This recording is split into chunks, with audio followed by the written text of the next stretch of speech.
Hey guys, Murdius here, and I wanted to bring you guys more lore videos on Pantheon, specifically having to do with the races of Terminus, as it's probably the heart of its lore and definitely the meat. However, I felt like I just didn't have enough materials to justify making the videos I wanted to for each race, so ultimately I decided quite a while ago to wait until we had more than recycled gameplay to showcase in my videos. However, it's no doubt another fundamental part of Pantheon Rise of the Fallen is the gods that had played parts in Terminus' lore. And ultimately, if you believe the Romans, the one sure way to understand a people's culture is to take a look at their gods. And that's something we can certainly do today, because when it comes to gods that directly affect their races, we have a good amount of lore to talk about. So in the next few videos, we'll be focusing on the gods of 3 different races. For today, I think we'll take a look at the gods who saved the Dark Myr, that loved the Halflings, and led the Dwarfs. There's really no place I can think of starting that's better than the other. However, I do have my favorite when it comes to the races of Terminus, and that would have to be the Dark Myr. And when it comes to relationships with the gods, there's really no darker, so that's where we'll begin. The Myr were first created by the goddess Saroni, not by her own power, but from her desperation. For her world of Azul, a planet entranced in a battle with massive creatures known as Leviathans, where even the gods were fighting amongst each other instead of giving aid to the mortals below, except for Saroni, whom questioned the spirit of Azul for help. In her moment of desperation, the spirit of Azul granted Saroni the power to create a new race. From this power came the Myr, a race of warriors and valor who fought the Leviathans and freed not just the seas but the entire world of its threat. Astonished, the other gods of Azul blessed the young race and created a pantheon of gods to rule over them. But the Myr only had love for Saroni. However, when the brave race was thrown into the seas of Terminus, Saroni could only watch in horror as her race was poisoned by the waters of this new world.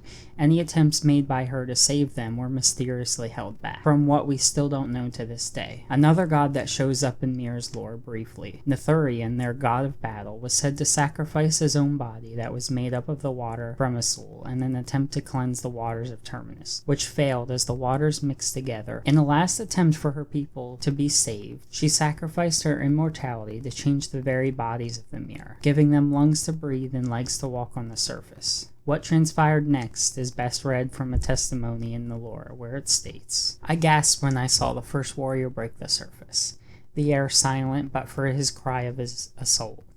Yet soon there were dozens leaping from the surf, all descending upon Saroni, our lady helpless as her devoted, helpless as a fish warming on a poacher's deck before he rips it open. Nethir's guard tore into her as if she were a thread, vengeance raw and without gratitude. In their hearts, Saroni had participated in their own slaughter by violating their bodies as Myr and as warriors. She had dishonored them, and far too late we understood just how prepared to die our protector brothers had been. These we now call the Netherian Red, though I had heard them by the name of Dreadmere used before. I can only attest to the sound of their savagery, for I could not even move my face as the surf rolled with perfect calm over my nose and mouth, though I dared not drown, for such a twisted fate would have been. And in a few hours the sun warmed my feet, yet I struggled for months to touch them at all." These 2 gods were really the only ones that I could find that played any real part in the history of the Dark Myr. And if you hadn't come to the conclusion from hearing the passage, the Dark Myr had killed what I believe to be their only god left. There is, however, a strange figure that the Dark Myr blamed for everything that had happened to them.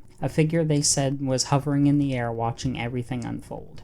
This creature's name being Irmos. Whether he's a god or not, though, it's still interesting to see a human characteristic in the Myr, where they need someone to blame for their actions, and maybe we'll uncover more about him in the near future. For the Dwarven gods, the story is a bit different, starting with Razek the Rageful, a name given to him by the Dwarfs from his sought to destroy their entire race, for reasons I still don't know. Feeling like he would, the Dwarven god Lockenhammer, who shows up a few times in their lore, stole Razek's immortality using a method called Descension, where through ethereal transfiguration turned the god into a high mortal, and shortly after banishing him to Terminus's harshest tundras, where he would spend 1,000 years in its harsh winters. This is only important because Kazaz, the god that had created the dwarfs of today, chief rival to Razek, seeing Razek's dissension not as victory, but as a way for himself to better rule his people. Shortly after his rival's dissension and exile, Kazaz used the Transfiguration to descend himself, so he could intimately rule the people he created and so very much cherished, guiding them as their king from then till now, almost 900 years later, and being a key part in Terminus's victory against the Revenant in the Deicide War. Like the Dwarfs, the Halflings shared love for one god in particular, Kieran, the Ward of the Flame, one of 6 that originated from the Halflings' world of Hera, but it was only Kieran that had truly loved the Halflings. Thought to be an act of rebellion, the other 5 Wards of the Flame punished Kieran for watching over the Halflings instead of a race beneath the surface. His punishment was a sworn ward that he could not speak to his people, and from then on Kieran guided his people from silence, never being able to utter a word. He watched his people flee from habitat to habitat, while being chased by an enemy known as Farath. In an attempt to help his people, Kieran granted the power of first magic to Mathis, a warrior of the Halflings. On the run, Mathis spoke. We are always on the run. We've never had a home, never a perch from which to look over ourselves, not a time by which we piece our work or rest, not a place from which we depart to which we return. We've barely existed because we've never stayed in one place long enough to change it. You had spoken to me the tales of our flight since I was a child, and I'd heard in those pages a line unspoken. For Kieran revealed himself to me in the woods, and he has so many of our people first sought of his appearing, yet I believe he means us not to run. I believe he means us to fight. Mathis then used the power of fire to force their adversary Farath to retreat. Followed by the retreat of Farath was the disappearance of Kieran, who was never seen by the Halflings after that moment. We can only guess Kieran, interfering with the Halflings' matter, broke the laws that the 5 Wards of Flame put on him, ultimately condemning him to a fate worse than death. But that would be my speculation, as we don't know what happened to him, only that he vanished. So thank you for watching this short video on some of the gods of Pantheon Rise to Fall. Before I go, I just want to say I think it's going to be important to know who these gods are.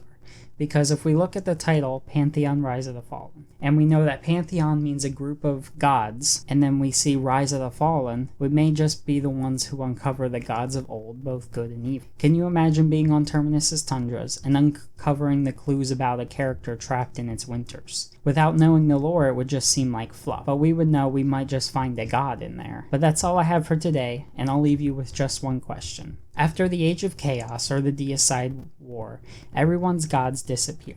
What do you guys think happened to them?